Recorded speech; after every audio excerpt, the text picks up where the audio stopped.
Very warm welcome to all. My name is Nina Rehn Mendoza. I'm formerly with the Nordic Welfare Centre. And we today are very happy to present three very different and equally interesting presentations that talk about the effects of the corona pandemic. First on alcohol consumption, which will be presented by Thomas Karlsson, Chief Specialist and Vice Head of the Alcohol, Drugs and Addictions Unit at the Finnish Institute for Health and Welfare, known as THL. Then we will listen to Charlotta Pisinger, Professor in Tobacco Control, Center for Clinical Research and Prevention, and also associated with the University of Copenhagen and Danish Heart Foundation, who will talk about smoking and COVID-19 and debunking some of the myths that may be going around, how smoking affects the risk of COVID-19. And then finally we will also look at the very practical level, the addiction treatment, what kind of impact does the corona pandemic have, and how does in one larger city, how have they sorted out the new era of providing treatment in a very particular situation. And so Simon Lindguss, head of the unit for opioid maintenance treatment at Sahlgrenska University Hospital in Gothenburg, will end the program. We will run the three presentations back to back, and then take all the questions at the end. You are very welcome to ask questions of course in English, but also in all the Scandinavian languages, Swedish, Danish, Norwegian, and also Finnish is fine. I will translate if need be into English. The webinar is recorded and can be later found on our YouTube channel. Today is our very first webinar of the public health team at the Nordic Welfare Centre, so I hope it will go without any technical glitches. Should there be any, I ask for your understanding that sometimes the things that shouldn't happen, they happen. But we are hoping not this time. 2 words, Nordic Welfare Centre, who are we? We are a small institution under the Nordic Council of Ministers, so the 5 Nordic countries' governmental collaboration. We have offices in Stockholm and Helsinki and about 30 employees. And we work broadly with welfare issues, welfare policy, children, child issues, elderly issues, disability, integration, and then public health, which is the focus of today. If you have questions during the presentations, you are very welcome to write them in the chat, and then we are collecting them to the end, and then I will ask the questions to each of the presenters. So if you feel like you will forget your important question, if you wait until the end, please feel free to write it in the chat, and we will pick it up and ask the presenters later. So to keep to our fairly strict time schedule, we will start off with Thomas Karlsson, who will talk about the effects of the coronavirus on alcohol consumption, mainly looking at Finland, but also giving a little bit broader perspective. The floor is yours. Thank you, Nina. I would like to thank you, Nina, and the whole of NVC for giving me this opportunity to talk to not only our Nordic friends but also to other ones who are tuning in to this now. I'm happy to see that there are several very familiar names. Even my co-workers are signing up, so that's a good thing. In my presentation, I will focus mostly on Finland. I saw, for instance, in my Facebook feed today that CAN in Sweden are giving a similar state-of-the-art view on the Swedish situation on alcohol consumption in 2 days' time. So I'm looking forward to that, and I think that we can get from that a good picture about the situation in Sweden. I'm going to say something about the COVID-19 restrictions in Finland because they are essential in understanding how this affects the alcohol consumption. Then I'm going to say something about the alcohol consumption, how it's evolved during the pandemic, and we know very little about the harms, but I'm trying to even on that say something what we know. So let's begin with the timeline. I'm not going to go in detail through this, but as those who are from Finland and know the Finnish situation, you know that it's a bit of 2.5 months ago then our government declared a state of emergency in Finland. And this even before that we had some restrictions on and recommendations, but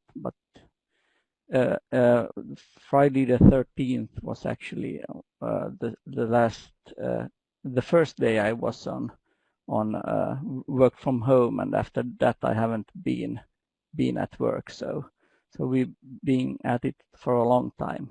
At this time, you know, all schools were closed, government-run facilities like libraries and museums were shut down, and there were restrictions on how many people could attend a public meeting. And then also this highly controversial ban of people that were over 70 should avoid human contact, which has caused a lot of discussions in Finland and many other countries also. We weren't allowed to go to healthcare facilities and meet our loved ones that were there, and also there were preparations for shutting down the Finnish borders, and after that they have been shut down. Then this most of I think the other Nordic residents know about the Uusimaa region, which is the Nyland in Sweden. Swedish is the largest region in surrounding the capital area. Was closed for 3 weeks from the March 27th, 3 weeks onwards, and they were allowed some traveling through over the border, but that was mainly for job purposes. And from an alcohol policy and alcohol consumption point of view, on April the 4th, all restaurants, cafes and bars closed. They were still allowed to sell takeaway food and even light alcoholic beverages to go, but they were closed essentially. And then we also in this slide we see that we have some reopening of the society. So on 14th of May we opened the schools again. Just to cut this short, there was in the beginning of May there were a roadmap on reopening the society was presented by the government, and this was actually yesterday when most of these new regulation came into force. For instance, the gradual opening of restaurants, and if we stick to that for a bit, then before they were closed. The restaurants like nightclubs could serve alcohol to 4 o'clock in the evening and in the night. And now the restaurants have the right to sell alcohol to 10 o'clock in the evening, 22:00, and they have to close at 11 p.m. And restaurants are allowed to fill 50% of the customer places they have, except for terraces outside where there are no limitations. And it's early to say what kind of an effect this has, because it was introduced yesterday. And another thing that was also and has a bearing on alcohol consumption is that Estonia from yesterday welcomes visitors from Finland and 15 other countries with the similar COVID-19 situation to their country. And this also affects, of course, the Finnish alcohol consumption, as many Finns go to Estonia and buy alcohol. Well, if you look what has happened to alcohol consumption during this time, you know the pictures we saw from the rest of the world, and also we all ourselves reacted that way, stockpiling toilet paper and tuna cans. We also saw that on alcoholic beverages in March, at the end of March. Maybe not as much as they were stockpiling toilet paper and tuna cans, but still. And we have statistics on the sales of our alcohol monopoly, and their alcohol sales in March increased by 10%, and the alcohol sales of the grocery stores increased by about 4%. However, at the same time, the restaurant closed, and we saw 44% decrease in on-premise sales of alcohol. So the net effect of that in March was plus minus 0.2% increase. But we also have new sales data from April from the monopoly, and we see that there is a further increase of alcohol consumption by over 20%. And the message is that the number of customers has remained approximately the same, but more alcohol has been bought per visit. And it's interesting also that you see that many of this, school celebrations and the 1st of May and occasions like this have been altogether wiped out of the people's calendars. So what hasn't sold is, bubbly things like champagne and sparkling wine. What has again sold is bag-in-box wine, and also an increase we see in strong alcohol. In distilled spirits. Well,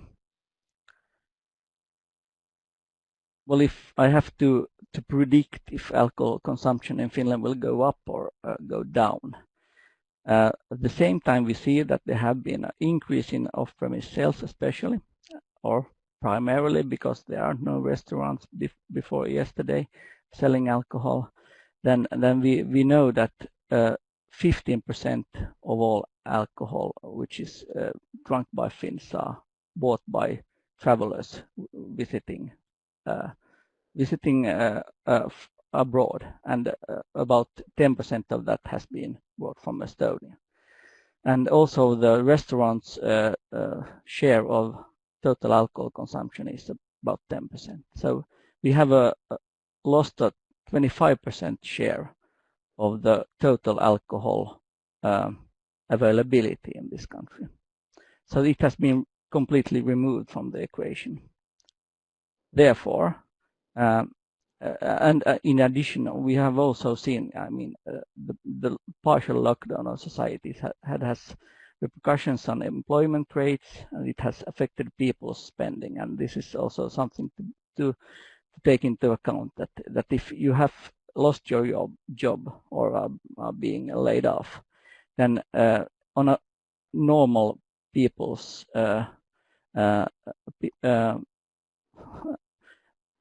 ranking list, alcohol is not that high up on the ordinary families list. So, and you have to remember it's not an ordinary commodity, and if you have to cut spending on something, you can live without alcohol. So many are also cutting down on that. This is not, however, the case for everybody, but for most it is. You have then another thing, what we also have seen, that the pandemic has had a profound impact on how people socialize with each other.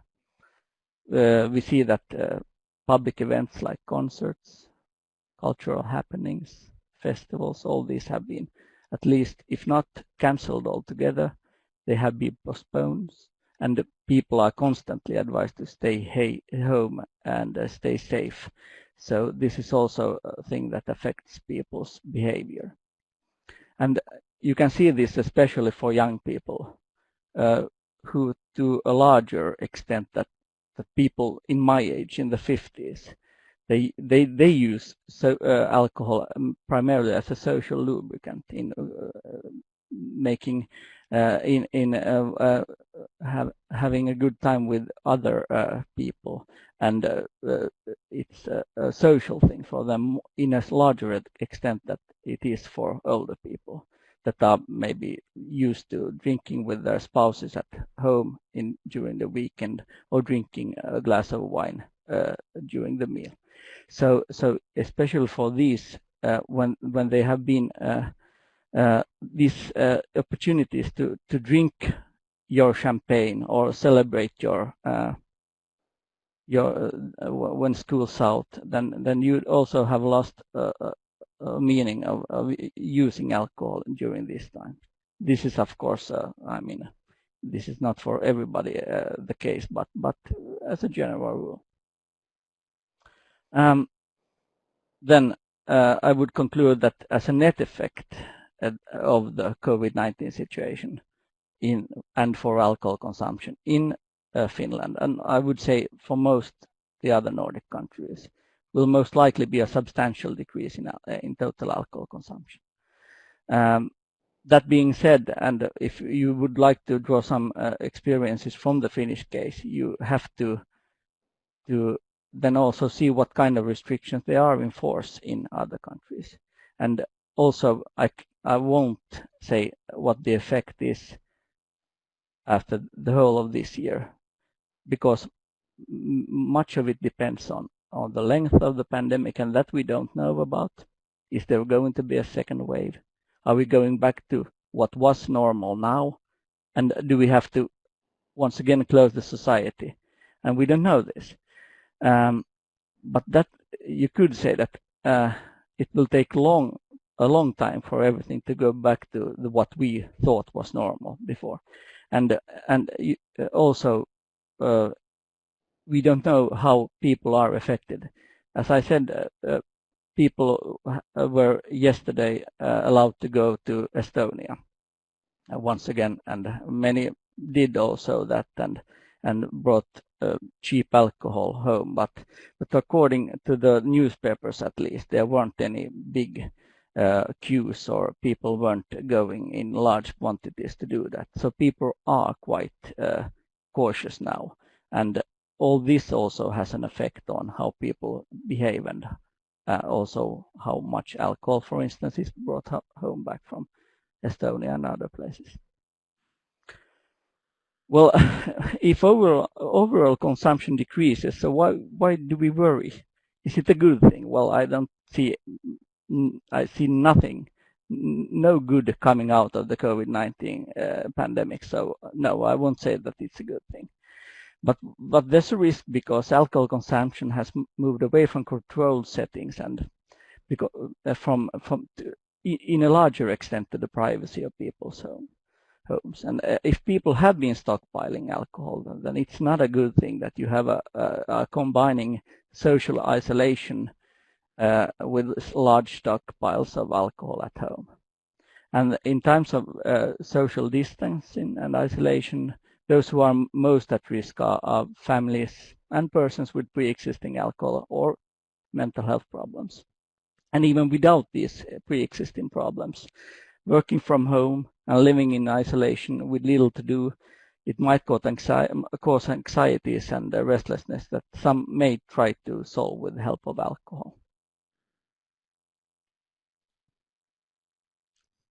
these are, again, might increase mental health problems, and even if you drink heavily at home, this might increase the accident rate due to intoxication.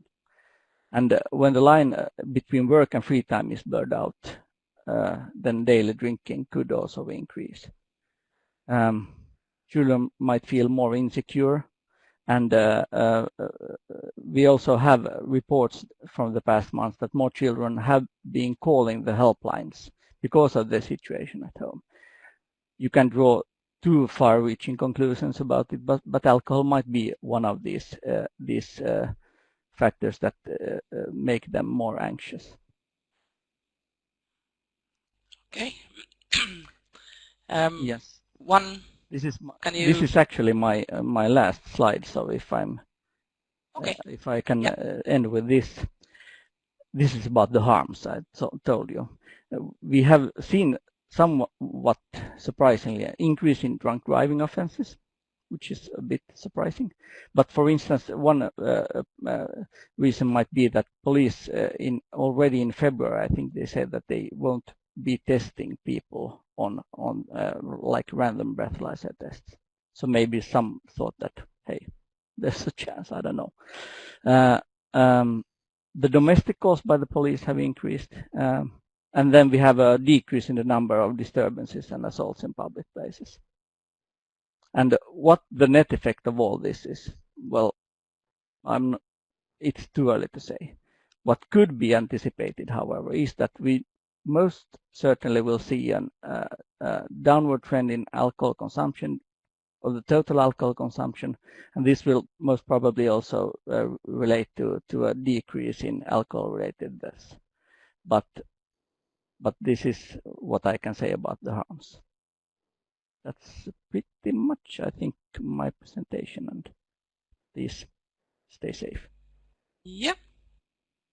Yes, thank you very much.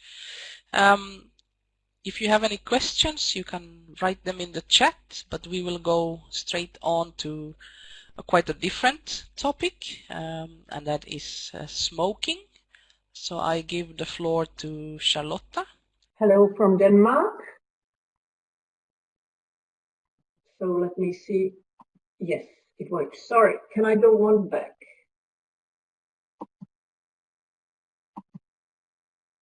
Thank you.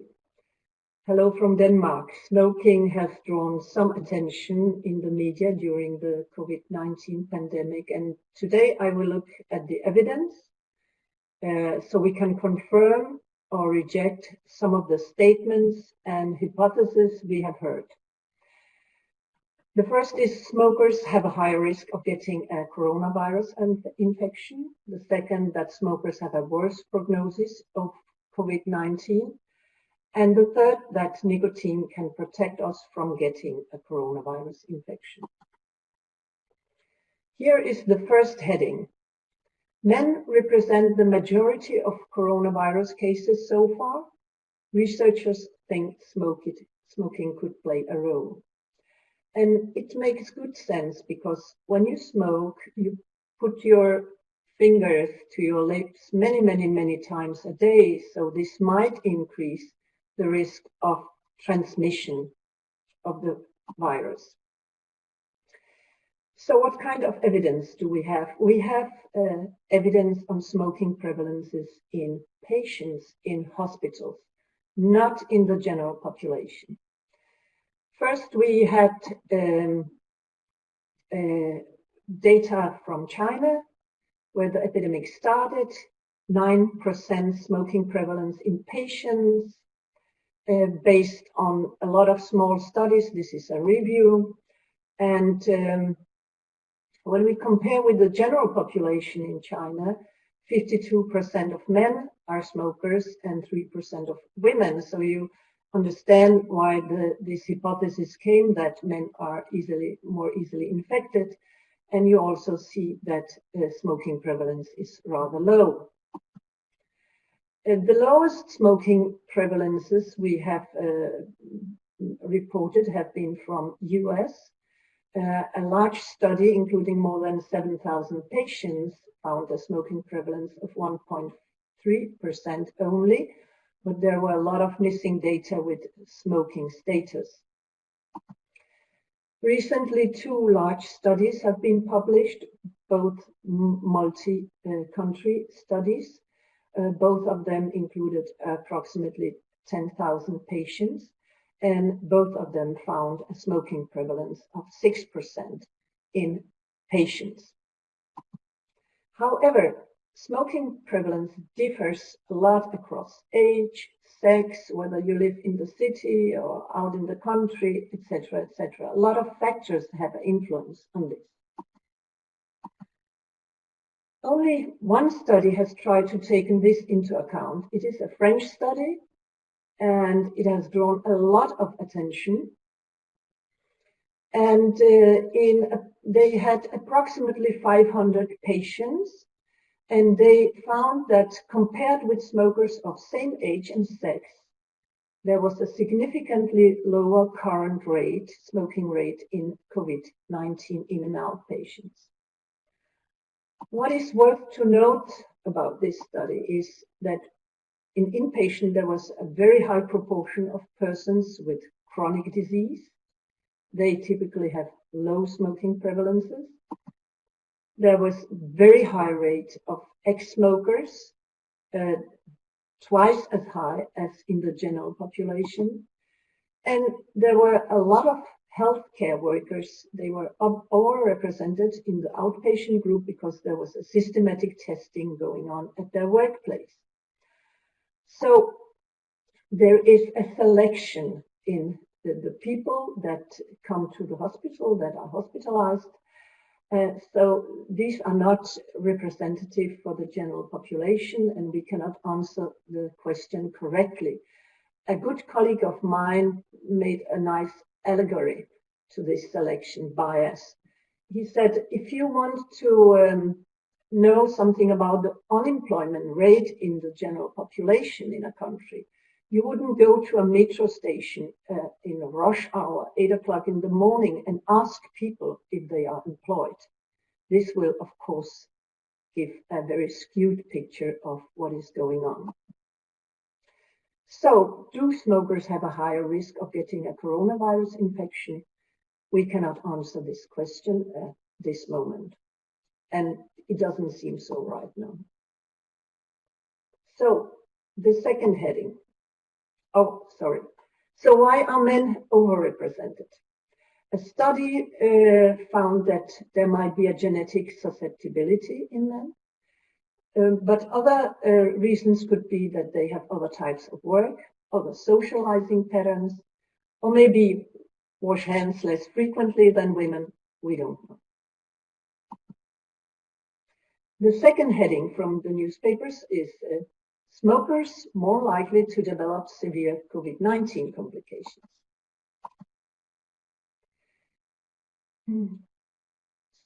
Sorry.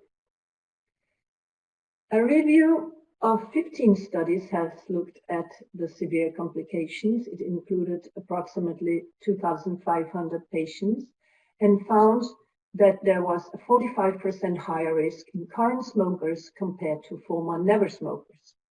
Also, current smokers had a higher mortality rate. A meta-analysis of 19 studies from 3 countries looked at progression to more severe or critical conditions of death. And they found that ever smokers compared with non-smokers, they had almost doubled odds of progression. And also, when they look at current smokers compared with never smokers, there was also doubled odds of progression. Finally, meta-analysis from 11 countries, almost 9,000 COVID patients included, and they found that there was a 79% higher odds of in-hospital death in current smokers. And these data are very easy to understand for us, and they support what we already know from previous smoking studies. because smoking has been found to increase risk and severity of pulmonary infections. We know that smoking damages upper airways. We know that it decreases pulmonary immune function. And smoking also leads to chronic damage, lung diseases that cause limitations in airflow, COPD. And we know that patients with COPD, they have a much higher risk of severe progression of COVID-19. Furthermore, a recent study looked at the most common lung pathogens, influenza virus, streptococcus, and staphylococcus, and Pseudomonas bacteria.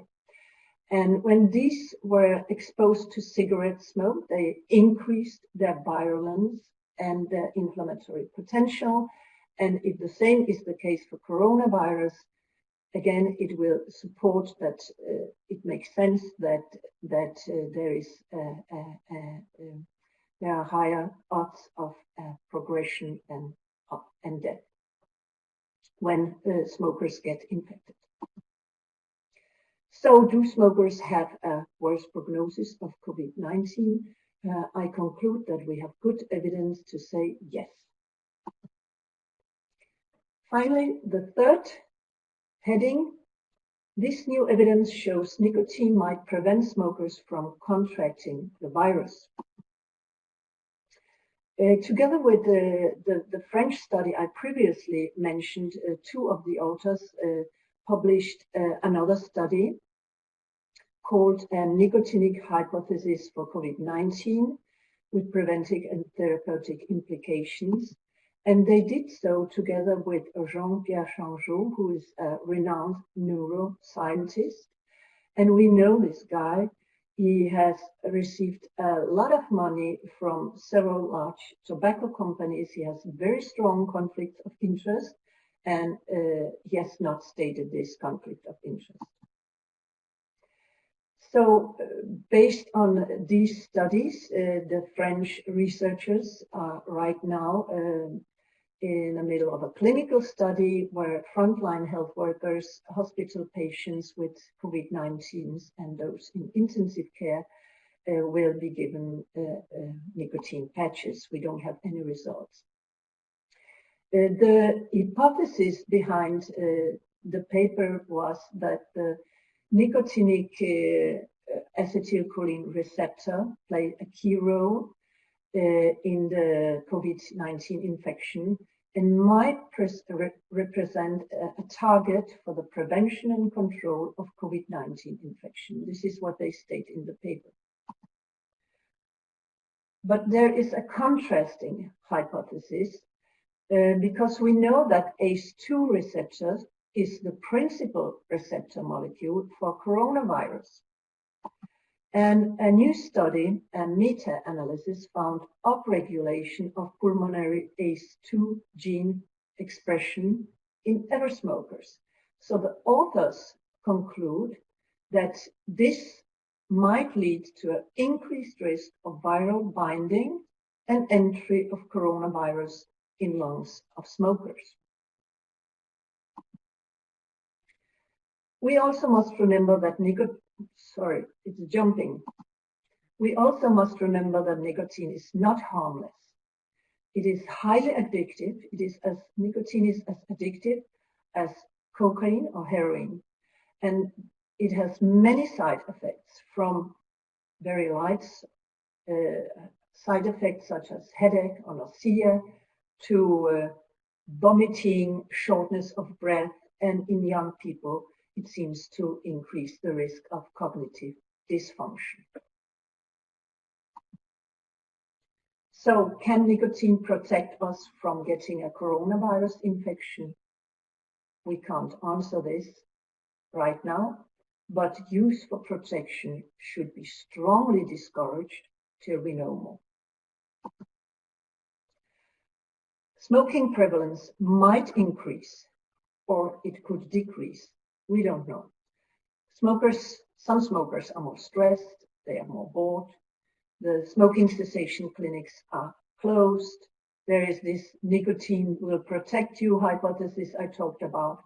Some people maybe drink more alcohol. This will increase smoking. On the other hand, some smokers are scared.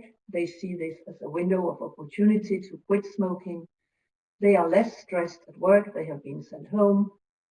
There is no social life, no parties. You cannot go out and smoke with your friends. And many have lost their jobs, so they have less money to buy cigarettes. This might decrease smoking in society. We don't know yet. And finally, big tobacco. Smoking is not a bad habit. It is an addiction. And smoking is heavily promoted by a ruthless tobacco industry, also during the pandemic. British American Tobacco has, for example, provided smart black masks to young bloggers with the name of their new heated tobacco named Glow on the mask. At that time, masks were almost unavailable. And then the influencers posted pictures on Instagram wearing these Glow masks.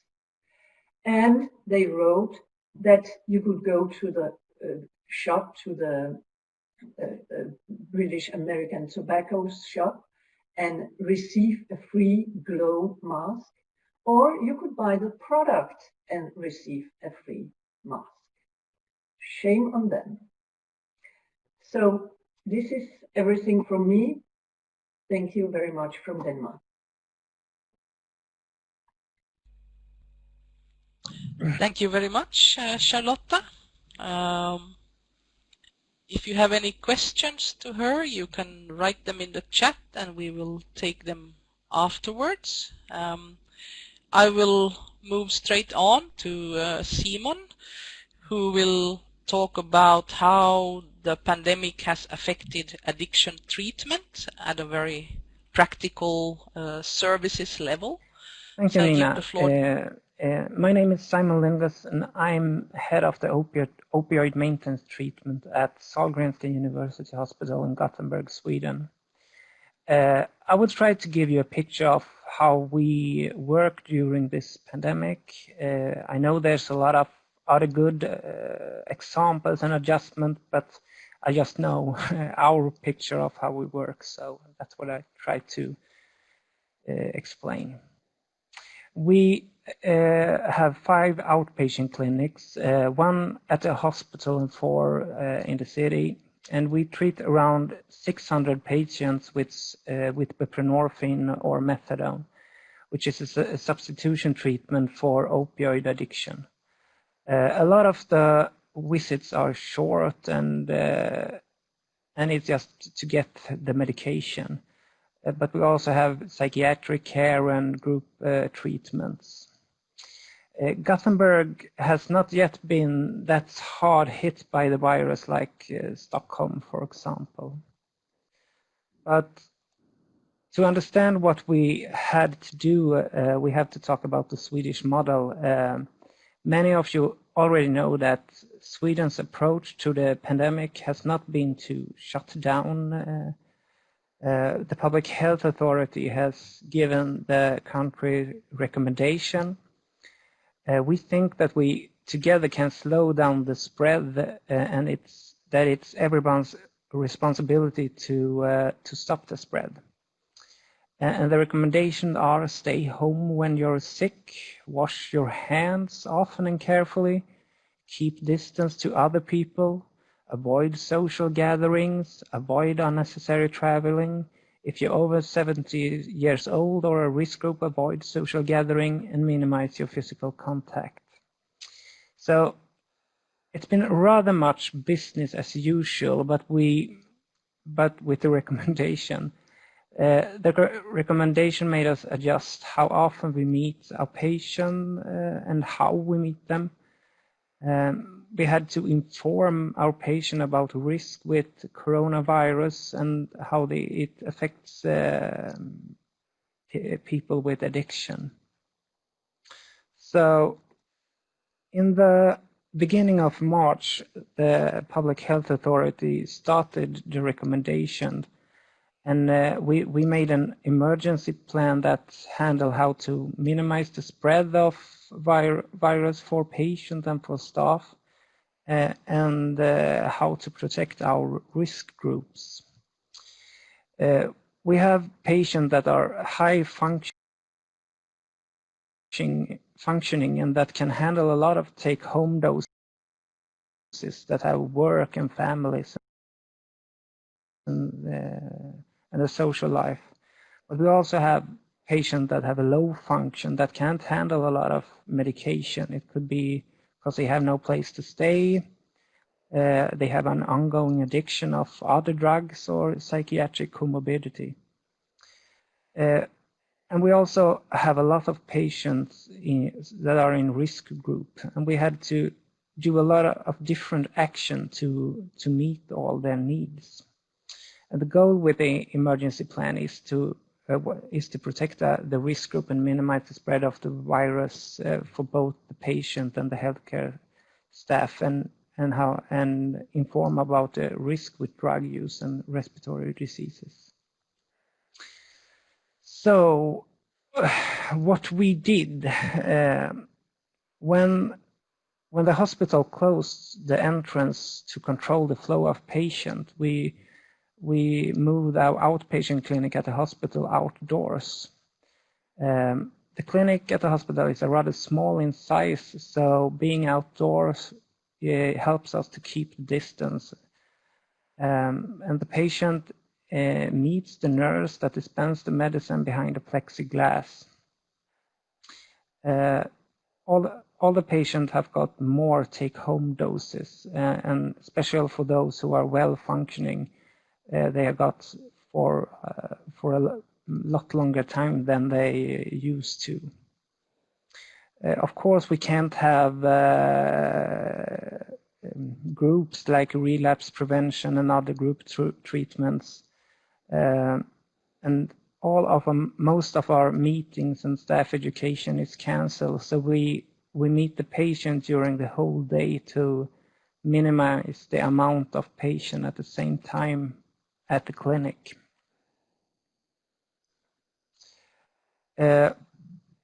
Rather early, we started doing home visits. First, we started off with a car that we had on the clinic before, that's used by another department. And then Volvo borrowed a car for free to us that we could go around the town and visit patients. We prioritize the patient that's in risk group, and then the patient with symptoms that can't go to the clinic in a safe way for the public. The staff has got protective equipment for patients with symptoms, and we also made sure that all of the staff had the education in how to use it.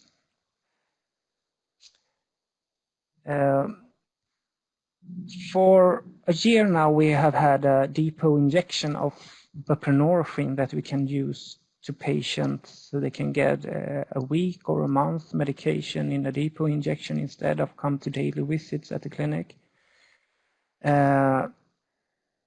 We already had good experience with the medicine during the first year, and some patients that made good examples for other patients. So we increased the amount of patients getting depot injection, and we started having follow-up with video meetings instead. We started to inform the patient about good hand hygiene, how to keep distance and avoid hugs and handshake, but also not to share paraphernalia for injection, cigarettes, about the risk of mixing drugs like sedative and opioids, and also the risk with respiratory disease and sedative and opioids. We hand out naloxone at the clinic, but with the pandemic we intensified our handing out and also talking about the risk with mixing, and especially with the respiratory disease. And the patient been very thankful for talking about risks, and it's a way of caring, I think. If you don't know what naloxone is, it's a medication that stops an overdose from opioids. So you start to breathe again if you stop the breathing of an overdose. So, and then welfare technology has been very helpful. We had talked of welfare technology for many years and that we should use it. But it's been very slow of getting there. For example, in January, before the pandemic started, we had one video meeting at the clinic. And in April, we had 152 at that addiction clinic in Gothenburg. What we use the technology for is that we follow up patients that getting more take-home doses with video meeting. And the experience is that the video meeting is better than a phone call. It's easier to see how the patient act and do a psychiatric evaluation. Video meeting with social service. We did that before the pandemic, but now all the meetings are held through video, and it's kind of getting a standard. We had a drop-in clinic for patients that wanted to get treatment that we had to close because they closed the doors to the hospital. The staff was at the beginning skeptic of meeting in a virtual drop-in, but it took a couple of weeks, and now we don't want to be without it. But a virtual drop-in, it's not suitable for all the patients. They have to have a smartphone, but most of them the patient have, but it could be that they don't have a Wi-Fi connection or money on the phone. But in some, like now when it's the only thing we have, they manage to go to the virtual drop-in. We had patients sitting outside of the clinic using the Wi-Fi to talk to psychiatrist outside. Our psychologists have therapy in video, and rather much so. We also have treatment program with cognitive behavior therapy over the internet. The most frequent use is a treatment for sleeping problems.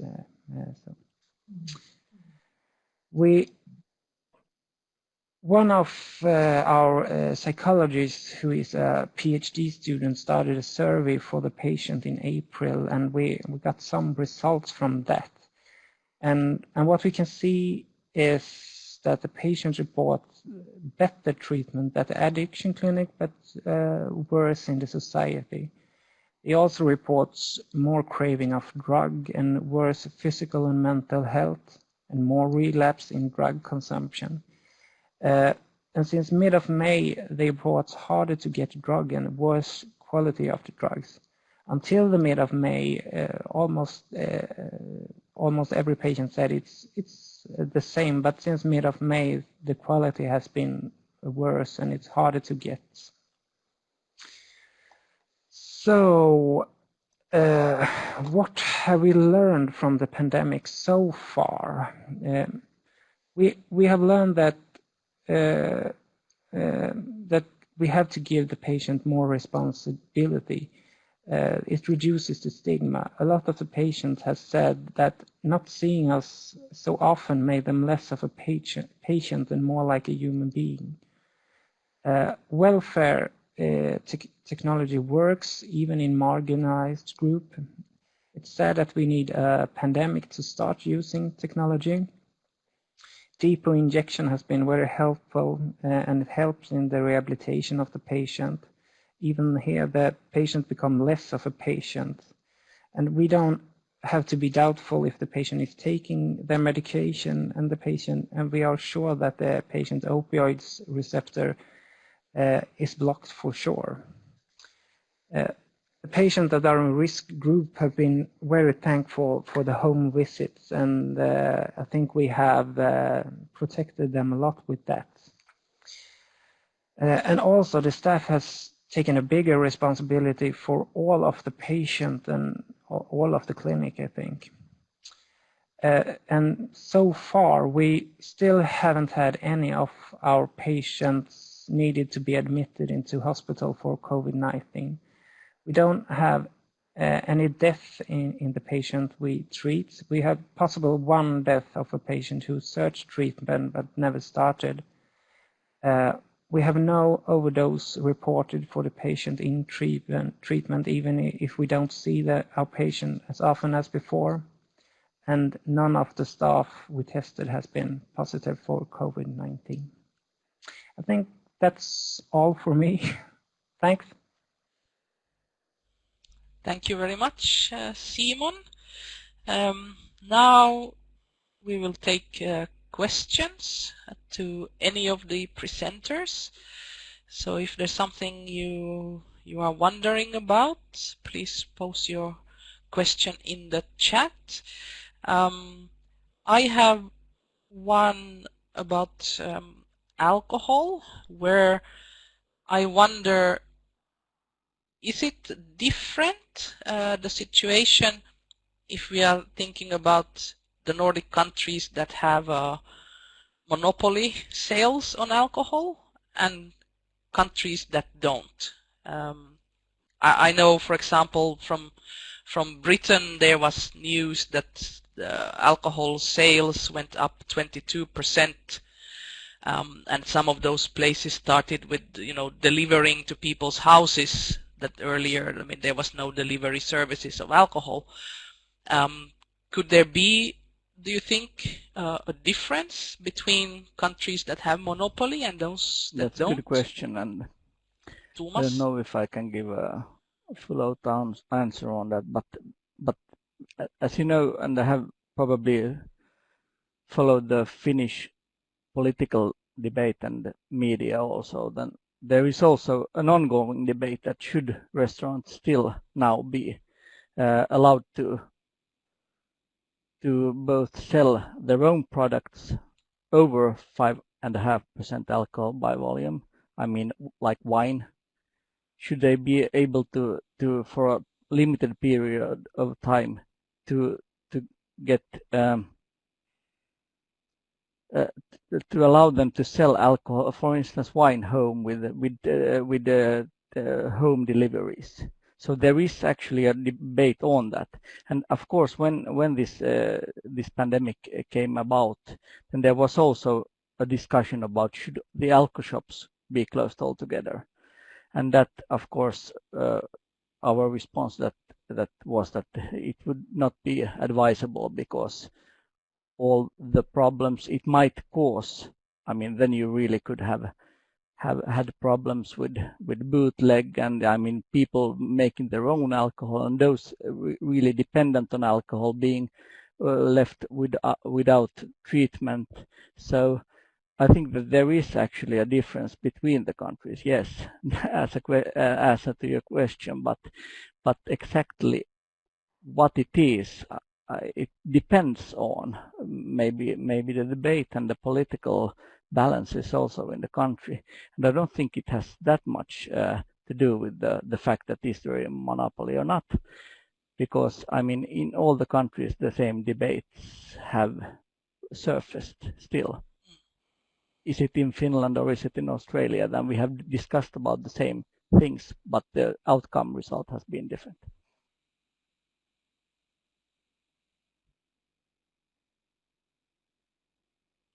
Yeah. We have a question for Charlotta. Are there studies from the Nordic countries about a lower prevalence of tobacco use now among the children or young people? Because they are not in school as much, they are not have met with their friends as before. Do we know anything about the consumption in young people? No, unfortunately, we don't have any data on that. But I think that young people are definitely those that, in theory, have gained most of the COVID-19 pandemic, because children and young people are social smokers. They are not so heavily addicted, most of them, and they smoke when their friends light up. Because there has been very little socializing, very little partying, and they don't see their friends at school smoking, I guess it would have influenced them in a very positive way, so they smoke less. But we don't know. Yeah, just a short follow-up. Is there something specific about e-cigarettes as compared to, I mean, smoking normal cigarettes? Is there anything about e-cigarettes that is specific for COVID-19? Well, there are two different questions. Is there an increased risk of transmission of disease? And I think there have been some researchers claiming that the risk would be increased, because when you exhale the vapor is like the respiratory droplets hanging in the air for some time, and it might be a way of transmission. There are researchers that said it is like coughing people in their face or spitting at them, but we don't have any research on that. When it comes to and we don't have any research on whether people get a COVID infection when more frequently when they vape e-cigarettes than if they don't vape e-cigarettes. And there are none of the studies that I have seen that have asked about use of e-cigarettes. They only have reported smoking status when admitted to hospital. So we can only hypothesize, and we know that e-cigarettes are damaging the lungs in a similar ways to smoking. So I would say that there would be an increased risk of a bad prognosis once you get the infection. Yeah, thank you. We have a question for Simon, which has to do with in society. Some countries there is a reported positive impact on violent crime in general. But how do you have an idea how these possible conflicts over drug distribution and drug territories, is there something that you know from Sweden about how the drug markets or what is happening? I don't know anything. You could speculate that it get more if it gets harder to get drugs, they get more, they higher the price, and people get more in debt and so on. But I can't say that I know anything about it, about what's happening in the society. I just can. What the patients say, it's been harder to get drugs, and but it doesn't seem to affect their the drug consumption that much. So they get in contact with drugs in some way, and if it's harder to get, then maybe you use more violence to get it if you have to, if you are addicted. Yeah, and some of these effects, I mean, we will only be able to see when the situation, is over. When we look at statistics over a long period of time, maybe it's too soon to to say, well, what is happening. It's just been a couple of weeks that patient reports that it's not enough drugs or it's hard to get drugs. So we have to wait and see what the effect will be. Yeah, we have in the chat also from Iceland that there's an increase in sales, or there was an increase in sales in April, but at the same time the survey shows that there's less drinking, or 30% of people drink less frequent in Iceland. Do we have other questions? We still can maybe take one additional, if there is anything.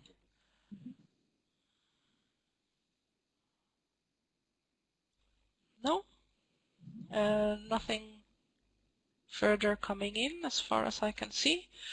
Then I would like to thank all the participants for joining us, and hopefully we will see you again after the summer in some other event. Have a continuous discussion about public health and COVID-19. So thank you, and to the presenters, Simon, Thomas, and Charlotta, thank you very much for sharing with us today. We have put in the chat the emails of the 3 presenters. If you have any further questions, or if you have you want some more information, you are free to contact them. And hopefully you will have learned something new today, something interesting. And this is a topic that is quite visible in the media. So there are news about alcohol consumption, about services on a very regular basis. And the other day there was in Iran a news reported that more than 700 died just in April from toxic methanol, because there was a rumor that drinking alcohol will protect you from COVID-19. So this is certainly on the news agenda. So thank you very much.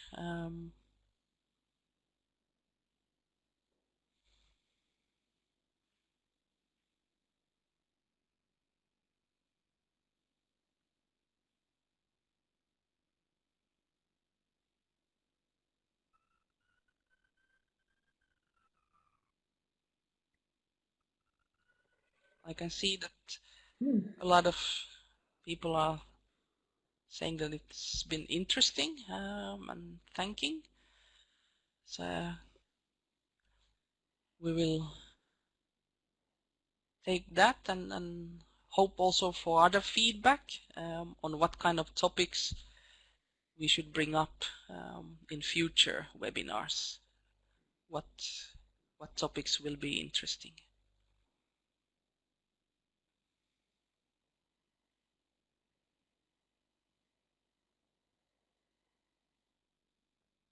Oh, I see that there's one suggestion, mental health.